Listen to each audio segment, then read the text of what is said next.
judging me like this for my hair. I don't like that. If you judging me, you're anti-black. Hi guys, welcome and welcome back to my channel.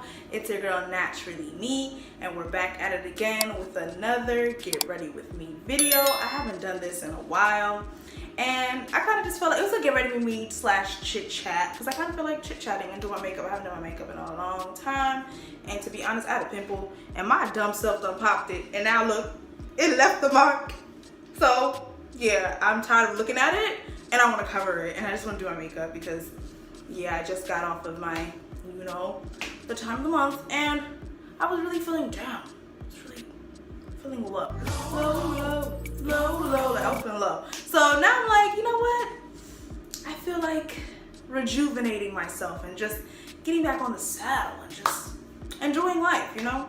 And yeah, so I decided to do a little Get Ready With Me. We're gonna be chatting about a bunch of topics. Body dysmorphia, I'm definitely gonna talk about because it pertains to beauty, and I'm doing my makeup, so you know me, I like themes and patterns, and that's just how I am.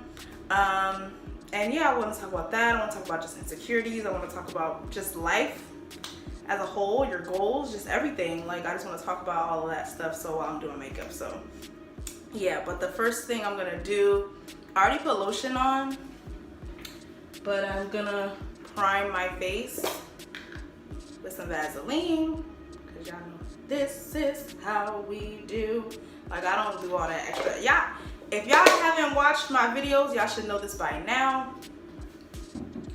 Y'all should know this by now that I don't want it to be giving, I'm not like other girls giving it's not about that. It's just like, if I could, I would. Well, actually, no, that's a lie. I really just I like efficiency and I like convenience a lot. If I'm gonna look the same anyway, why am I buying $20 primer? I don't know how much primer costs, but I never used it because why? I got lotion and Vaseline. I'm trying this new thing where people say put like moisturizer upwards so that way your skin don't sag. I'm gonna just listen to them because I don't know. You never know. You could never be. You could be. What the heck am I trying to say? Better safe than sorry. There it is. And yes, as I said in my intro, if you laugh at my hair, you are anti-black. I'm part of an elite society, an elite group of black girls specifically that don't know how to cornrow their hair. If anyone is a part of that group, just put it down in the comments, because yeah, I wasn't taught how to do hair, and when I tried to do my hair one time, I got discouraged. So I don't know, when I was a kid, like I didn't do well with discouraging comments. So if you as a kid, if you discourage me from doing something, I'm not gonna ever do that thing forever. Like that really was me for a long time. I'm getting out of that as I become an adult. Like I'm like, oh, now I can actually go forward and do things that I was naturally discouraged from doing in the beginning. But yeah, so I was discouraged, but now I'm gonna see if I can try to learn how to really do my hair. So if anyone has any tips, because I'm not gonna lie, as much as I love my girls who don't know how to cornrow, I'm ready to get out of here. I'm ready to get out of this group. Cancel my membership, please. I would like to learn how to braid like the other girls. I want to be like other girls, like I really do, and I'm tired. I'm tired of not, you feel me? Not being able to elevate my black girl status to another level. Anywho, so yeah, let me go do my lips because my lips are very dry.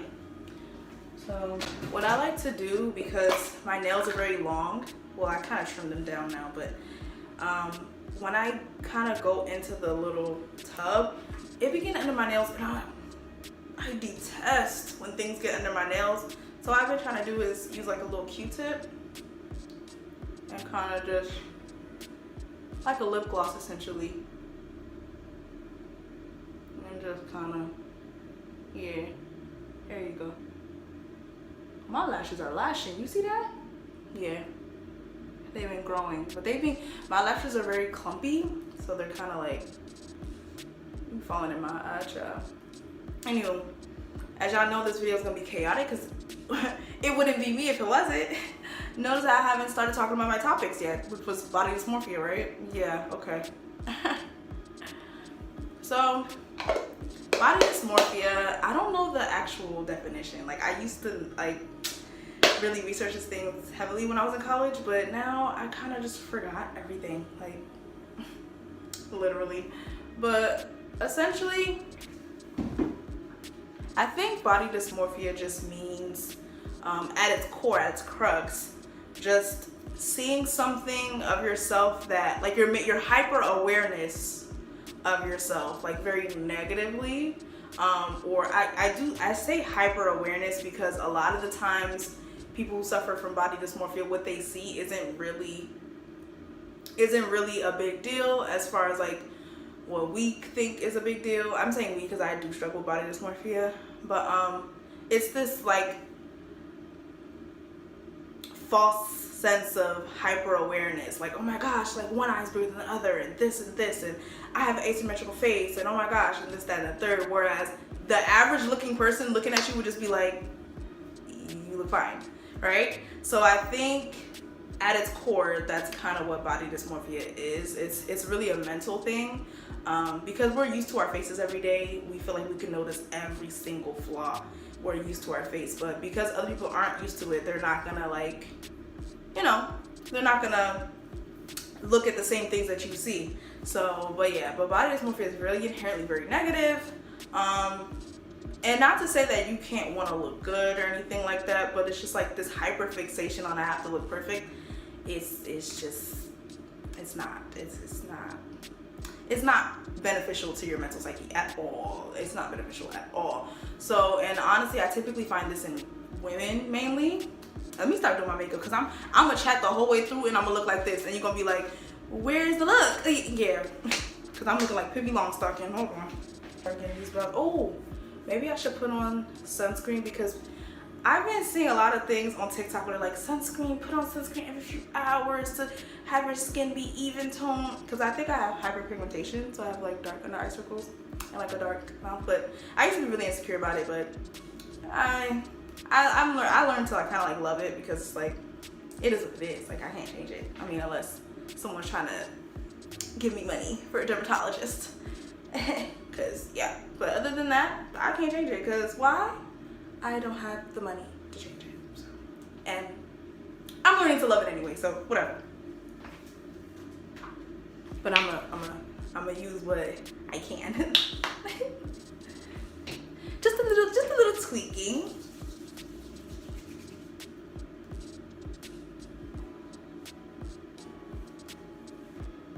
All right, I think that's good.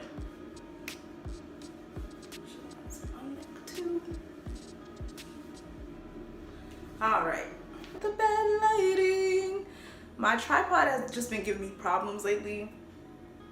Like in my last get ready with me video, I don't know if y'all noticed, but I had to keep tweaking the lighting because I didn't know what was going on. So y'all just gonna get this bad lighting and all. I don't know. Child's lighting dysmorphia, who knows? Because I don't know if it could look bad in my eyes, but it could look decent in y'all eyes. I don't know. But let me know. Just don't be rude about it, please. Unless you're trying to buy me another tripod, to be honest. Anywho, what was I talking about again? Body dysmorphia, okay. Alrighty. So yeah, just where did I leave off? Yeah, so I've struggled. I'll just talk about my personal struggles. I'm not here to like give like a lesson on body dysmorphia. I'm just gonna talk about my struggles with it. So ever since I was young, I feel like when we're kids, it's easy to inherently love ourselves.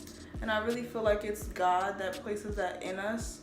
Because I feel like when we're kids, we're prone to be more pure as children because we haven't been tainted by anything. So I feel like a lot of times, because like people don't start off hating themselves. We're taught to. So as a kid, I used to be very like vibrant, and I just loved like looking in the mirror when I was really young. I just liked seeing the whole concept of like there being two of me. I used to be really interested. Like my memory is pretty good. I don't remember everything, but there are things in my childhood that I do remember vividly. And I remember I grew up in Haiti. I was born in America, but then I grew up for the first 5 years of my life in Haiti. So it's like, dang, my mom popped me out and then just flew me back. Like, that's what it's given. Like, popped me out on American soil and then put me in a plane like a couple months later. Like, all right, sis, like, you had time on your hands. Like, anywho. But yeah, so I went to Haiti, and I just remember growing up in Haiti, I used to be very, like, confident to a T. And yeah, I definitely do feel like when I was young, my mom kind of encouraged it. But at the same time, my mom, low-key, I think she kind of encouraged the negative parts too. Because I used to be, I don't want to say I was a cocky kid, but I was very, like, up in your face kid. And having an older sister, so like my mom like would probably encourage it, really, because I was a miracle child, and she had me at like 40. So she was just very, like, she spoiled me, I'll say. But my older sister, who's 10 years older than me, she didn't have that same experience of, like, spoiling. So essentially she had to grow up early. So she would kind of be the one that, I wouldn't say bring me back down to earth, because that sounds mean. But as far as, like, the negative qualities, she'll be like, no, you can't do that. Like, so essentially, yeah, she would. And everyone who knows me, as far as also I've talked about in my old Get Ready With Me videos or video, my parents didn't raise me. So essentially, yeah, my sister definitely helped out a bit in that regard. But anyway, so let's get back to the topic at hand. But yeah, I was a very confident kid, extremely confident, and, you know, I was learning how to not be too abrasive too.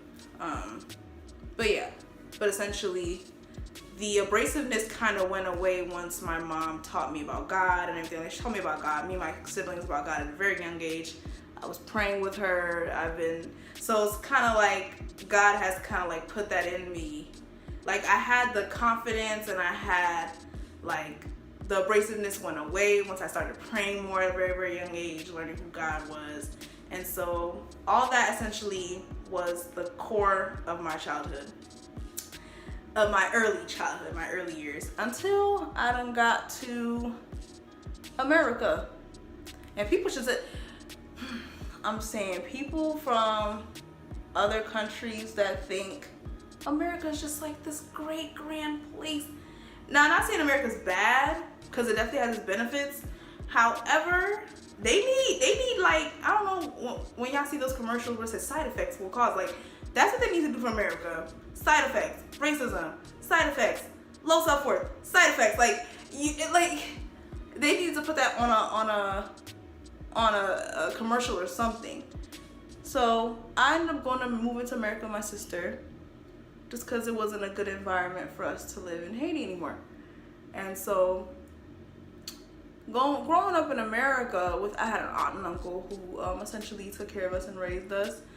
I'm not gonna go too deep into it. Yeah, because it's my business, but at the same time, it was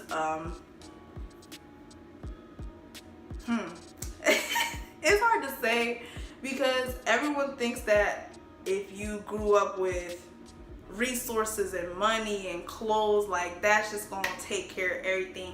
And I'm sad to say it doesn't. Speaking from experience, it doesn't, especially with dealing with low self-worth for as long as I have. But yeah, but growing up in America, you see all these images of what people are supposed to look like. And growing up in a predominantly black country, I didn't have to deal with racism, so I didn't know, like, oh, white women are this, and they're the most beheld, they're the most wanted, and all that stuff. So I really didn't grow up with that. But growing up in America, it kind of affected me. So I started wanting to be white at a certain point in time when I was really young, and that was pretty hard. I mean, I love my skin tone and I loved being black, but once I noticed, like, oh, you know, guys aren't really liking me, or it was either I wanted to be like white or light skin or Hispanic. I just didn't want to be chocolate. I didn't want it at a certain point in time. But then I realized it wasn't really about, for me, as I thought it was about being black. Because when I was with my sister, I feel like my sister got praised for her looks more.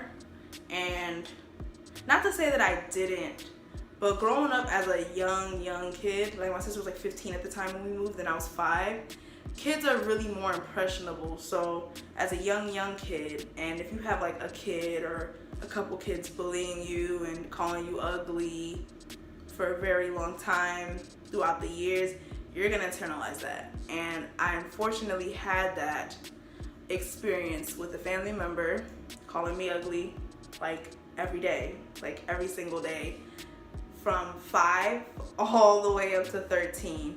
And this is not to like, oh, let's go after the person that did that. And it's not even about that. It's really just healing for me, because I ended up telling the person, I ended up telling my family member, and he apologized. So it's not even to say like, oh gosh, but this is my actual experience that what led up to the body dysmorphia that I think I'm overcoming it now, but I definitely still see bits and pieces of the body dysmorphia, trying to come out. But yeah, so essentially from 5 to 13, a family member called me ugly, and like darn near every single day. And I never knew what that was. Let me do these eyebrows. Like, I never knew what that was. And then once he started saying it, it's like I started seeing something shift. Like, it was essentially like a curse had been put on me. Like, I'm telling you, words, y'all, words are very extremely powerful. Because I never saw myself that way. And until that family member told me, you're ugly. And mind you, I don't fault them too, because they're kids too. Kids are just going to be kids, Like, if I was 5, that person was like 6 or something. So yeah, but it's just like having to constantly be around that, it just made you uncomfortable and just always hyper aware of yourself. Like, you didn't want to look ugly around them, or otherwise they're going to pick on you and stuff of that nature. It took me a long, and I mean a very long time to get over it, like an extremely long time.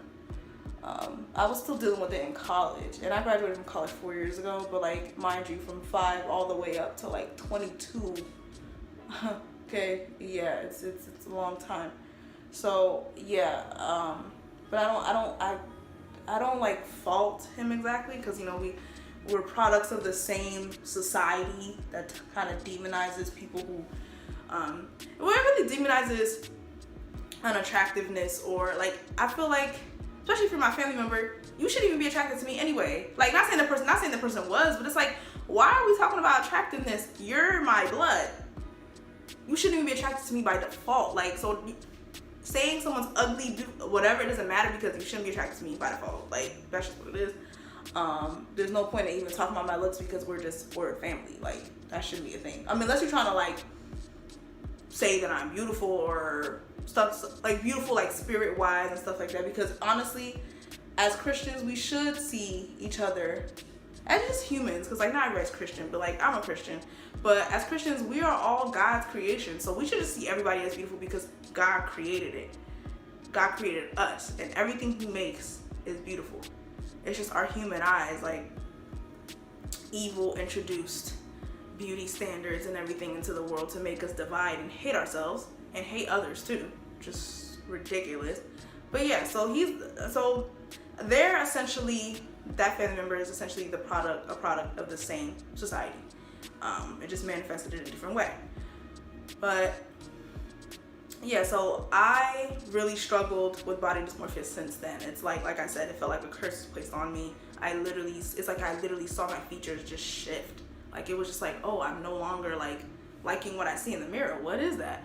And also, you have to watch like what you listen to, what you watch, because all that is spiritual, and it really does affect your mental and like words. And you can't accept words that people give you. If it's something negative, if it goes against the word, for my Christians, if it goes against the word of God, if someone's calling you ugly and you take on that mantle and be like, oh, I guess I'm just ugly, you're gonna start seeing yourself as ugly, and it's gonna affect you mentally. It's gonna affect you. You're gonna believe the devil's lies, and it's not gonna look good for you, sis or bro. It's not gonna look good for you.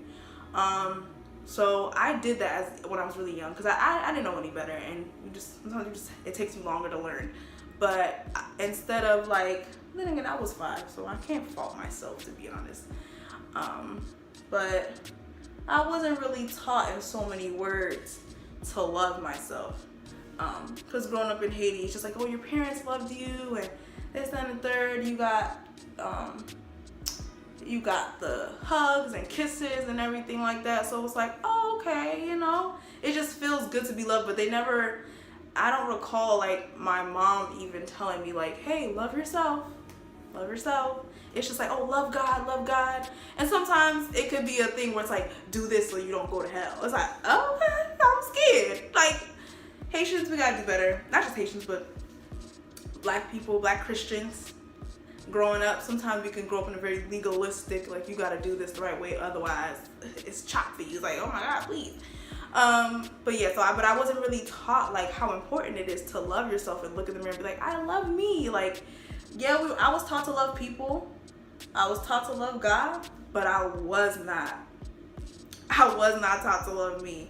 And it's a command to love yourself. God literally commanded you to say, love others as yourself. But the operative word being yourself. You can't love others if you don't love yourself. Like, you're only holding up one. You can't hold up one end of the bargain and think like it'll suffice. No, you have to love yourself. Like, it's important. So I didn't grow up loving myself at all.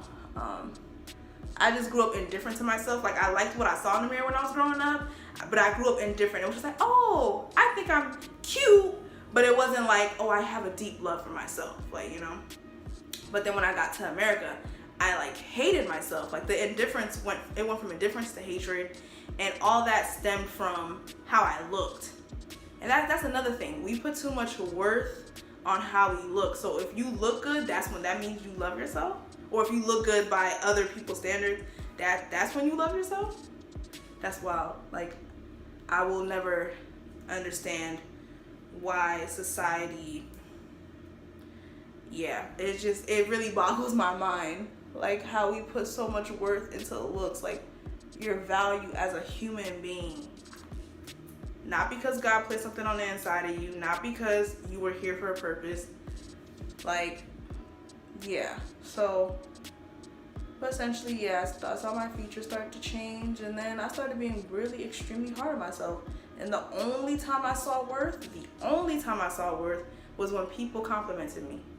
So then I had to start looking for compliments and constantly asking around, from like elementary to middle school, even high school at some points. Am I pretty? Am I pretty? Am I this? Am I this? And it's like, instead of looking to God, I was looking at other people, and people are just gonna disappoint you every time. Because you won't get those people that's gonna look at you and say, no.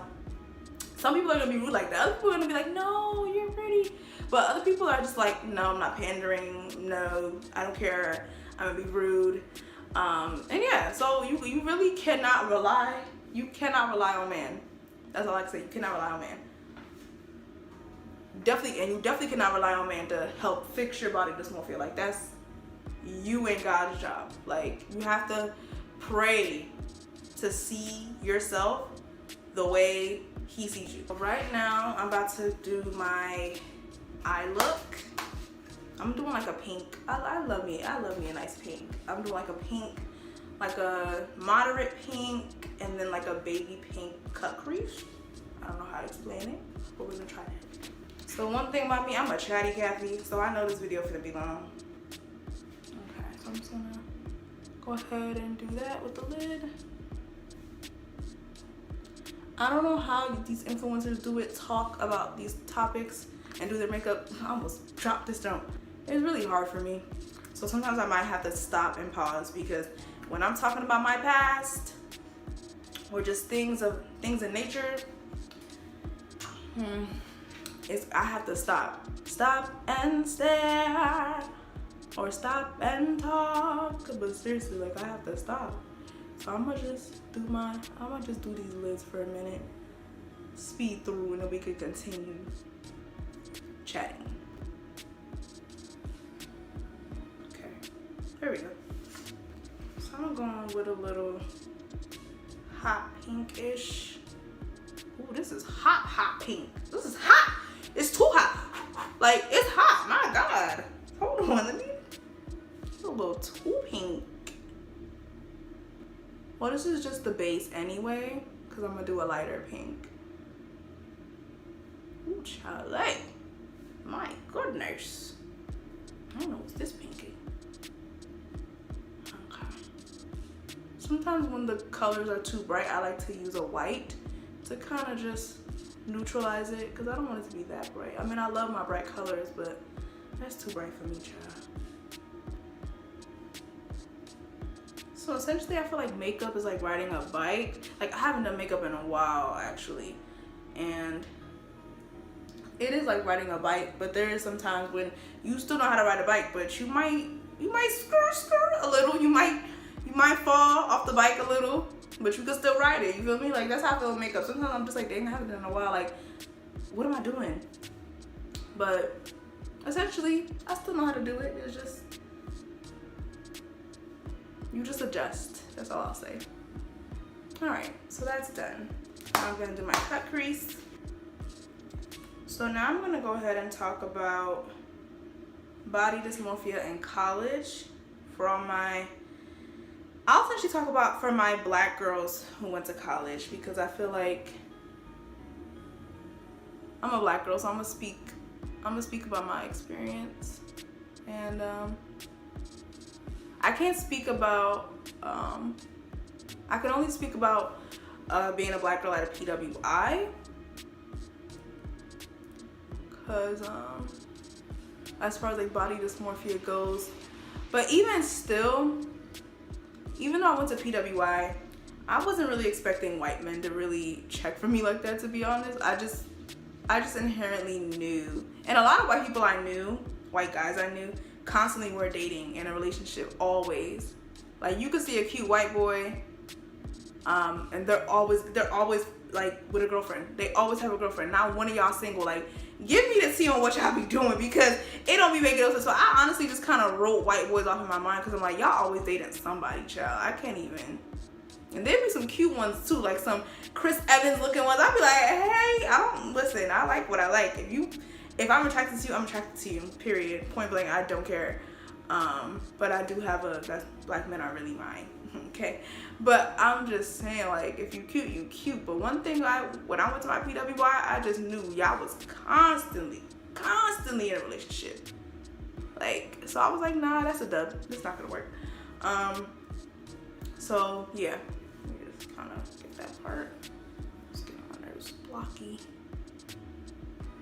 Okay, whatever. At this point, you're gonna get what you get. I'm gonna have to fix that later. Yeah, so essentially I wasn't trying for white boys. But going to a PWI, like the PWI that I went to, we had a large black community at the time, which was cool. It was really fun to kind of like see your people. But I don't know, like, I feel like at my school, if you weren't African or you weren't giving it up, you know what I mean? People didn't really check for you. If you weren't really seen or had enough clout, people weren't checking for you. And I know that from experience, like, people were not checking for you. And so something like that, like fresh, like when I was a freshman, I was okay, because by the time high school came around, I was getting compliments from guys. So that's when I felt like my self-worth was like shooting up. Like, I'm like, oh, bet. But like I said, like, it's very fickle. It's likely to rise and drop, and that's just too much too much pressure for one thing to have. Like, imagine placing my self-worth on what other people thought about how I looked. Mind you, a lot of times I didn't even care what they thought about my character at certain points in time. I really just thought about, not to say that I didn't focus on my character, I didn't focus on being kind, because I definitely did, but I just felt like that came second to how I looked, and that it really doesn't. But I thought that way a lot. But when I was in high school, like towards senior year, I was losing weight, everything like that, and I was getting attention from guys and everything like that. So I thought, oh snap, we up. So by the time college come around, because people were gassing me for college. Even my sister was like, oh, when you get to college, like, you may not get enough in high school, but when you get to college, you're gonna get the compliments, you're gonna get this, everybody's gonna want you. I would like a refund. I would like a refund because movies like Drumline, Stomp the Yard, and just society around you will tell you, oh yeah, college is like the epicenter of like compliments and you're gonna get, yeah, okay. So I was expecting that, and I'm thinking, okay, high school, okay, I got a decent amount of high school. I didn't get a lot, but I got a decent amount of high school. So if it's better in college, then bet. What's up? Now my confidence is gonna be through the roof now. Imagine, like I said, crazy. Like the confidence it's placed in me by Holy Spirit. I just haven't tapped into it. I was just like, no, I was too focused on people.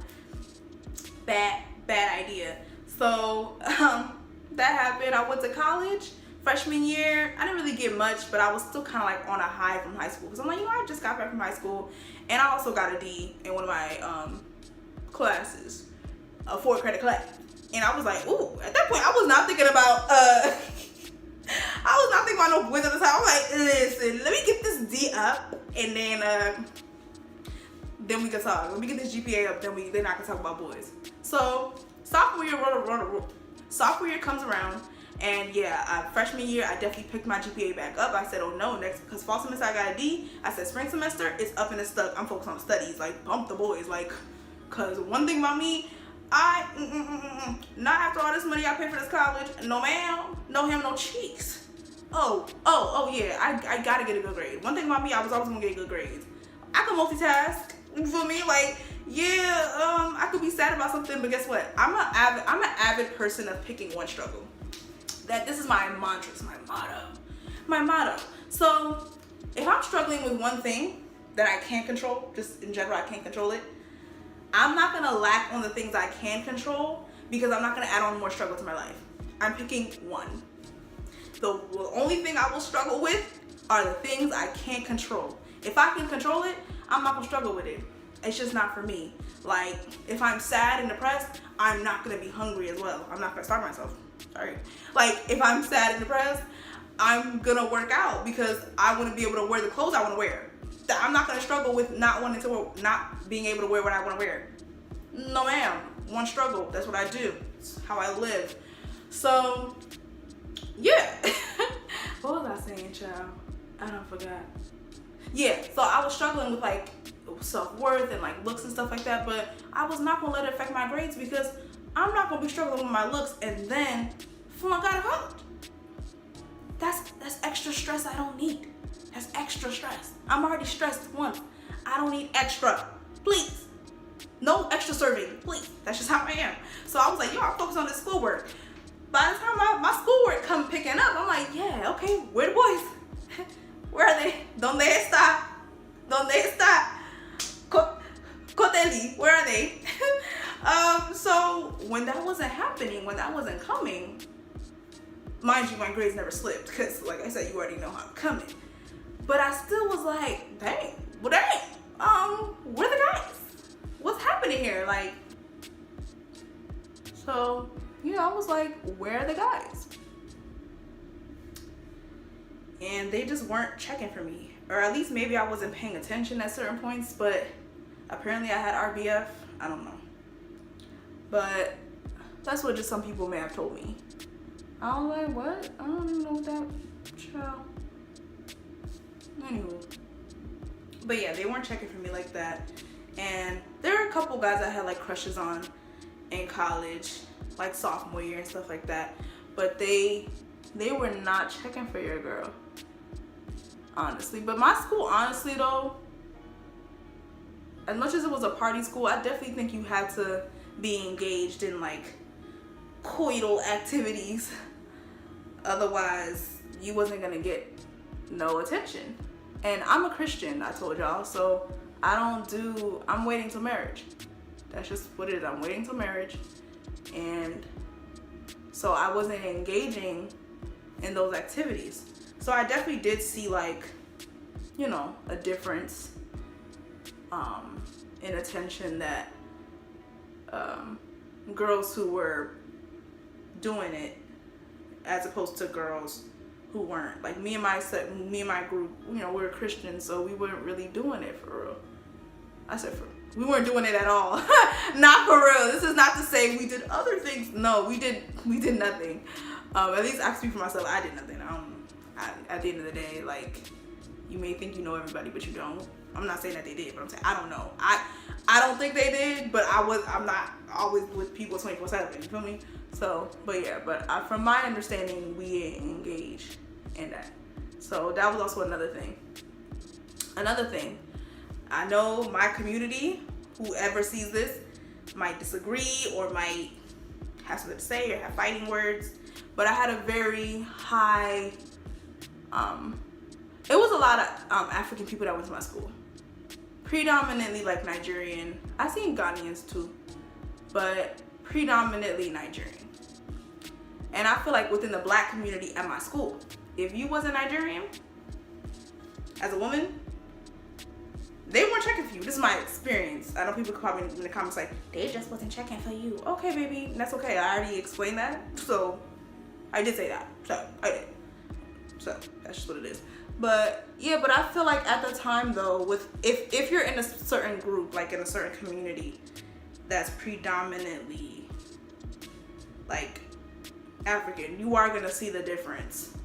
I definitely feel like African girls got chat to a lot more. That's just my experience. I've seen it a lot. And yeah, just because it was a predominantly African community, it was like black community, but predominantly it was African. So of course they're gonna get chat to more because they're within their own culture. So that makes a lot more sense. So I definitely get that. But yeah, it was those two things. If you weren't, not to say that people who weren't African or Nigerian didn't get chat to, because that's not true. But I feel like, from my understanding, if you did get chat to, you wasn't waiting until marriage. I'll say that. And it's not to say that there weren't Nigerians waiting for marriage. That's not what I'm saying. But I'm just saying, because you guys are in the same culture, you guys found each other, it's likely to be like, oh, I'm going to date somebody from my own culture and stuff like that, as opposed to, not dating someone outside your culture. So that was also another thing too. It's like they was not checking for your girlie.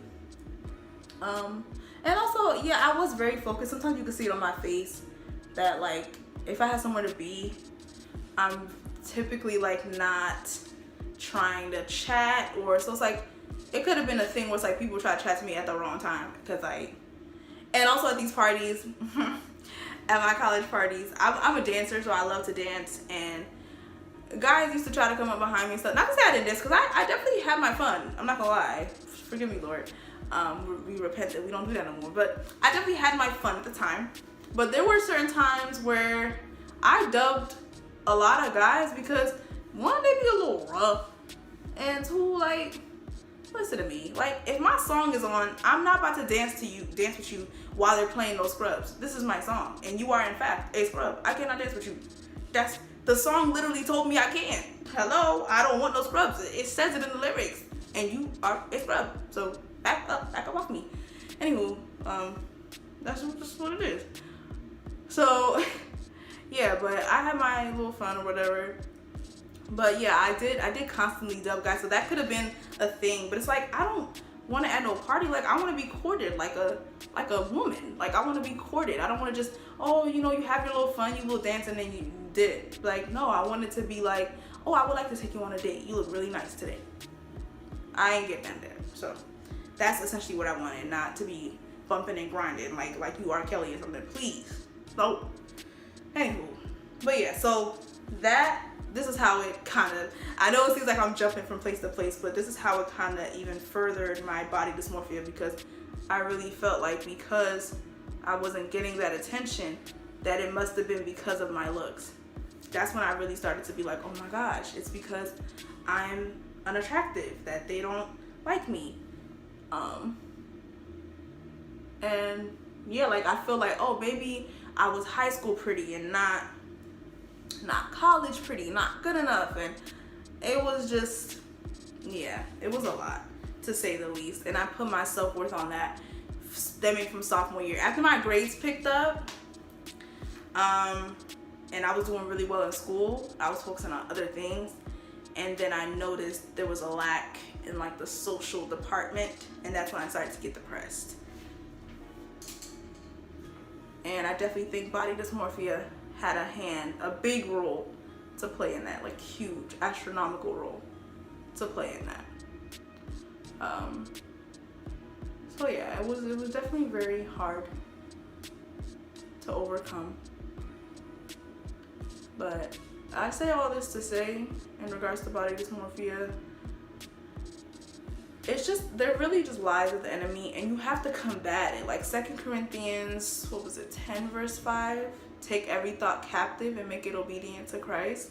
I'm paraphrasing, but like we take captive we demolish arguments and every pretension that sets itself up against the knowledge of Christ, and we take every thought captive to make it obedient to Christ. So I believe it's 2 Corinthians 10 verse 5. Correct me if I'm wrong. If I'm wrong, I'm gonna just put it down here on the bottom, the right verse, but I do believe it's 2 Corinthians 10 verse 5, and that's my favorite verse.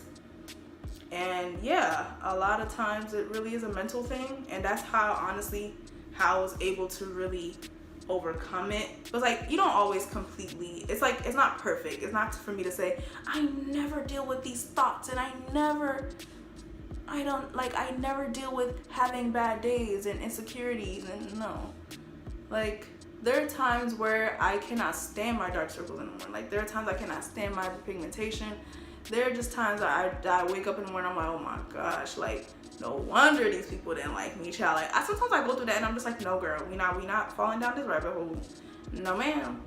And we just give it to God. It's not easy, but it's achievable. If I can do it, if Naomi could do it, everybody could do it. Because when I tell you, I went through this stuff for decades, from 5 all the way up to like 22, 23 even when I graduated a year after, like the next year, like after I graduated, like it still was like, I was still struggling, even after college.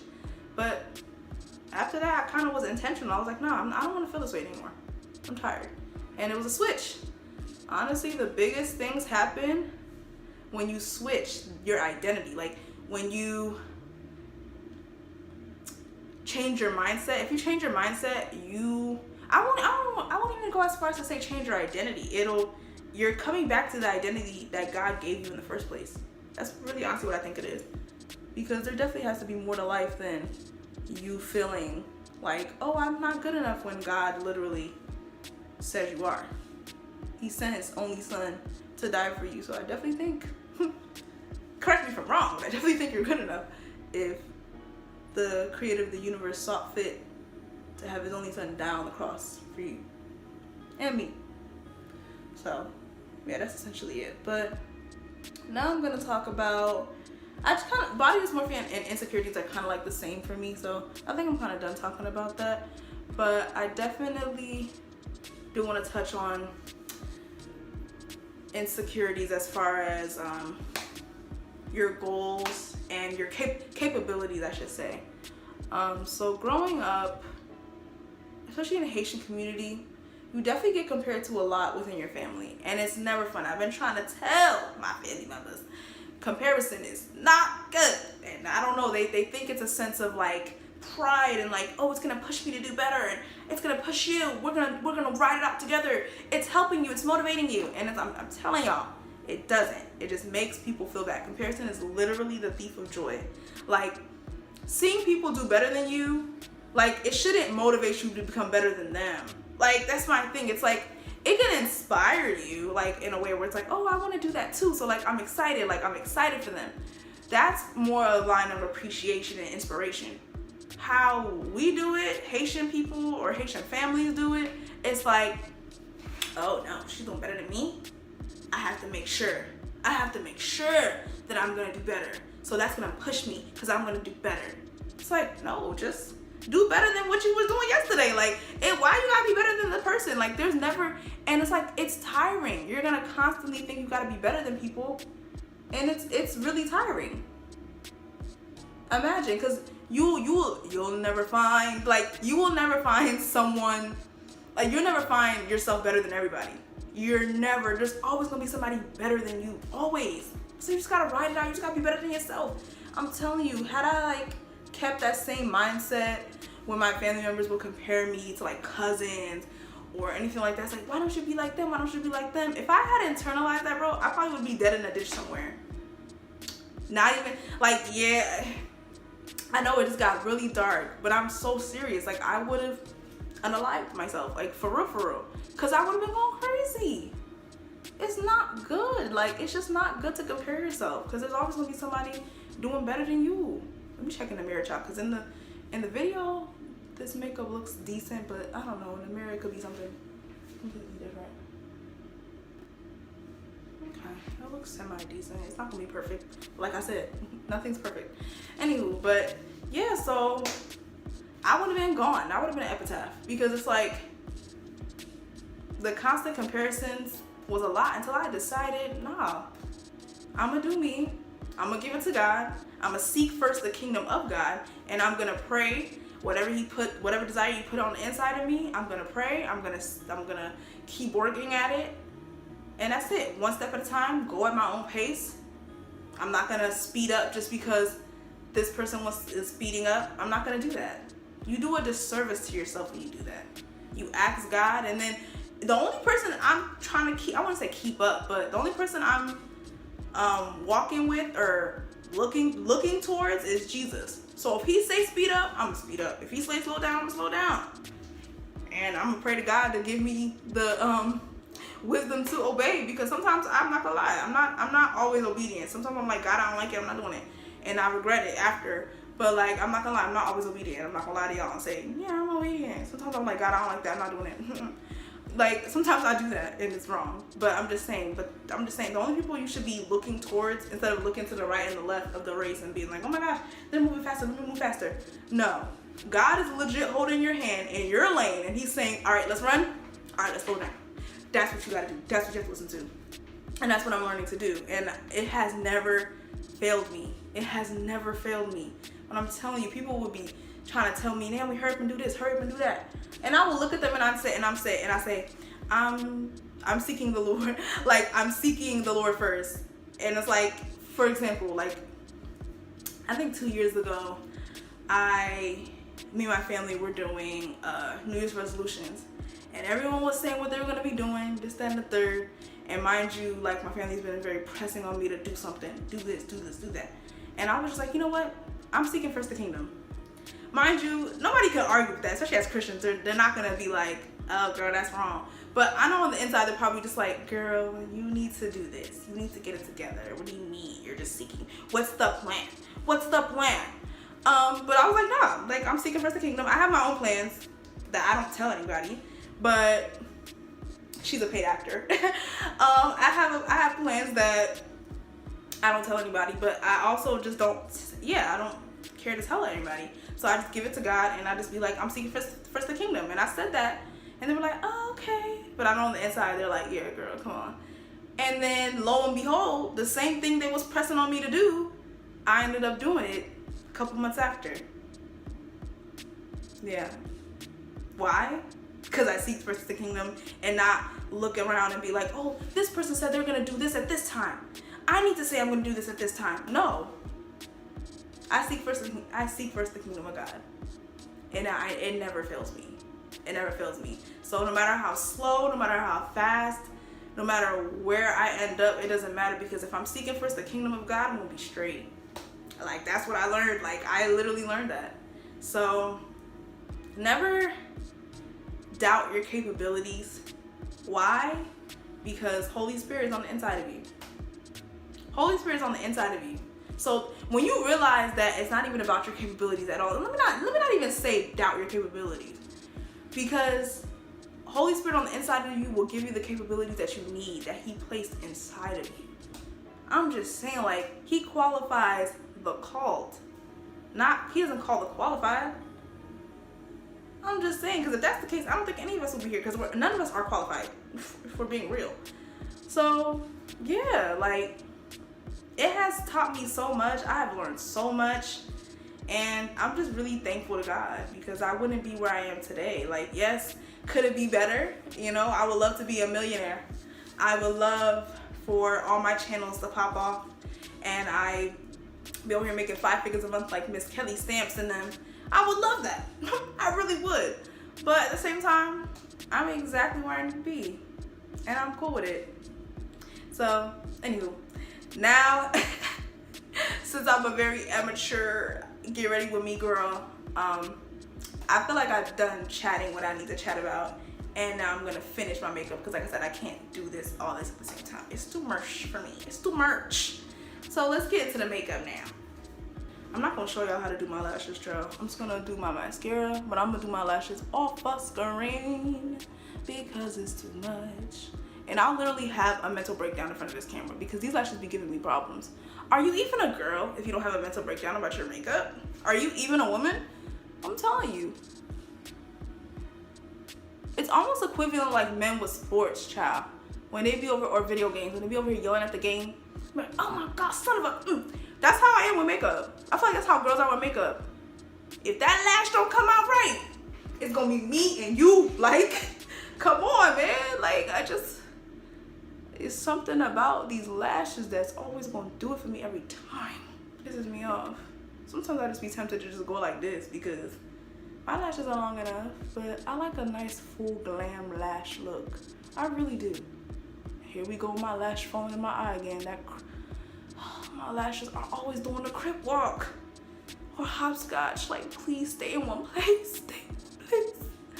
I beg of you. That's how body dysmorphia be like. You be thinking, you walk out the house like this every day. Like, one eye bigger than the other. Like, this side. Even after you've done everything, you gonna feel like you look like this. So glad that I do lashes before I do like my base and my foundation because I have glue underneath here and I like to just be able to take it off and stuff like that because yeah, that would just mess up my everything, my foundation, all that stuff if I did it first. That's done. I haven't done lashes in a really long time. So they gave me a lot of problems. My eyes just feel so heavy. I haven't been used to it again. I have to get used to it again. I have to get used to it again. I haven't done it in such a long time. So I'm like, oh my God, like, that feels so weird. Like, it feels so weird. Anywho, now we're gonna do the face. It's not done yet. Do my foundation or whatever routine. Do I even have any more foundation? Wow, I think I might have ran out. Well, I'm gonna do the best I can with what I got because I don't know. Use as much as I can. Maybe mix some. Woo, I put too much. I put too much. I guess I had enough, more than I thought. See, when I need foundation, it don't be wanting to come out. But when I'm like, oh, maybe I won't do too much, that's when I want to pour all out. Minor inconveniences, I tell you. Okay, we're gonna have a good day. And normally they don't be pouring out, but now maybe I have enough to last me a couple months. You feel me? Resourceful, frugal. All right, let's do this. Ooh, I'm gonna put too much, child. I don't need this much. Okay. What the hell? That is too much, child. Hell no. That is way too much. I don't need that much. Looking crazy. Looking like a daggone casket. Casket shop. Back up. Oh, this lighting is pissing me off. So I'm about to fix myself off screen because I don't know what the heck this camera is giving right now and I don't like it. Bye. Actually, I think what I did wrong was I mixed my winter foundation with my summer foundation and it was giving off. So I'm trying to use my winter foundation now ish because I haven't been outside as much. So that's the problem right there. I'm over here like, what the heck is going on? What the hell is even that? Like, that should look crazy as hell. Oh my gosh. I'm gonna keep it in just to show y'all to trust the process. But I was like, oh, hell, I look a mess. What the hell is even that? My goodness. I mean, looking like who shot John and forgot to kill him. Ah, Blend, blend, blend. In the mirror, my face looks fine. It's just this lighting. But still, I don't want to make no mistakes. Okay. Get some on the top here. Alrighty. Okay. Let's get together. Yeah. It's coming together. It's coming together. This is just the foundation part. Now I still gotta do the concealer. The concealer is my favorite part. I feel like that's where I really get my stride. I've always loved concealer ever since like high school. It's my favorite. I'm gonna go ahead and do my concealer. Okay.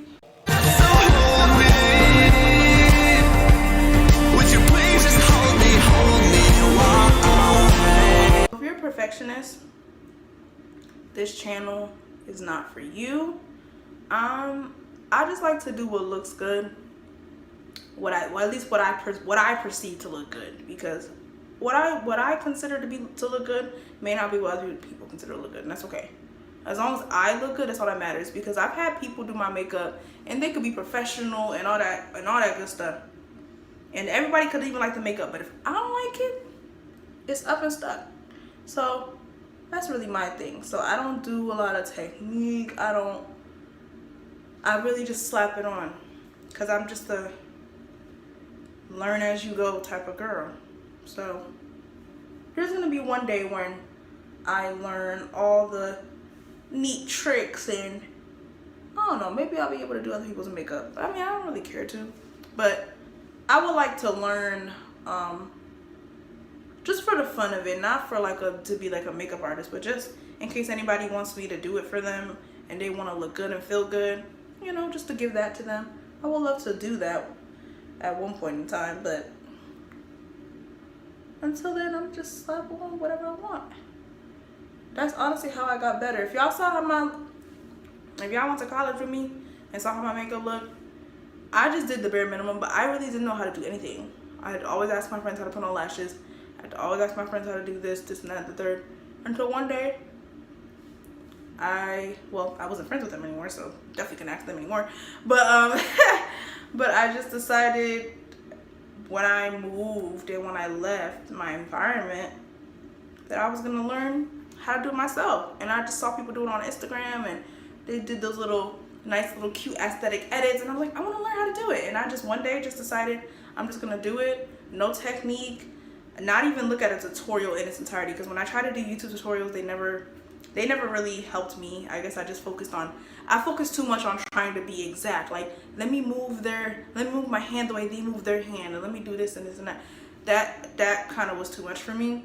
So I decided I'm gonna just watch like a sped up one, like on Instagram, and just where they do the little edits, and just try to be like, oh, okay, they did pink, they did a brown. Let me just try to replicate that. And that's honestly how I learned. Literally. Yeah, that's essentially how I did it. So now I'm gonna let this sit for a little bit. In the meantime, I'm gonna put my wig cap on so I can put on this wig. I haven't put on this wig in so long, so I hope it don't look crusty, because it's been a minute. We still gonna, and what are we gonna do? We're gonna make do with what we got. I'm gonna work with what I got, okay? I'm about to go put this wig on. BRB. So I'm here to let y'all know, be enterprising with your makeup. Cause I don't got lip gloss. Cause I don't like to waste money when I have a big tub of Vaseline right here. Big tub. Huge. You feel me? So, and I ran out of lip gloss, so I just don't feel like buying new ones. Be innovative. Be enterprising. Cause see how it's starting to look like a little lip color? I'll put a little brown liner, some Vaseline, and it's giving lip. It's giving the girl's lip. Innovative. Save your money. You feel me? And that's just that. Child. Y'all can't tell me a thing, bro. Huh? Let's give the girls lip. let's give the girls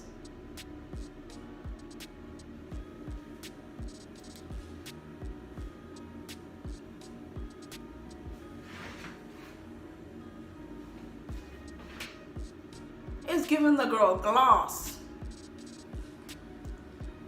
It's giving the girls nude.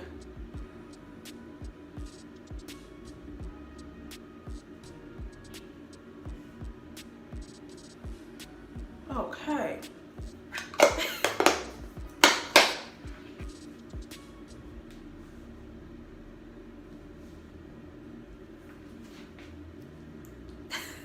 My friend just put me on to some cheap and good setting spray about like, I think it says about like $6.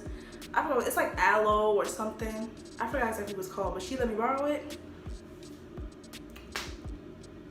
The glow, the glow, the glow. Yeah, I will. Fenty, count your days. Like, I'm not buying no more Fenty spray. Like, count your days, because what? Rihanna, don't come for me, but count your days, sis, because it's like, I'm just telling y'all, you gotta work smarter, cheaper. Like, this is all just frugal makeup. There's always gonna be that one hater to be like, we can tell, because there's some people that just really just be hating, like. And it's okay, you can tell, and you can tell that I look good. Thank you. Now, time to do this hair, child. I'm tired of my hair looking crazy, but BRB. All right, y'all, so this is the final look. I ended up doing a little bit of green-ish right here. Finish off my hair. Now, mind you, I'm working off of 6 months old synthetic wave, so don't zoom me too much, okay? But I like the look. I'm really feeling the look a lot. I'm gonna show y'all the skirt. Here. Okay, yeah, it's a cute little look. I like the color block. I'm learning how to like put different colors together, so I love green and pink, and they're just so cute. So anyway. All right, so that's it for my get ready with me. I hope you guys were engaged, because one thing about me with these get ready with me's, they're gonna be a little chaotic. They're gonna be all over the place. It's not that much structure, but then again, in life, is life really all that structured when you think about it? So it's very realistic, you know. But anyway, I thank you guys so much for rocking with me. And if you guys haven't checked out my other channels, the links are on my Naturally Me page as well. So if you want to check those out, you can. And I just thank you guys so much for your support, and I hope to see you guys in my next video. Bye.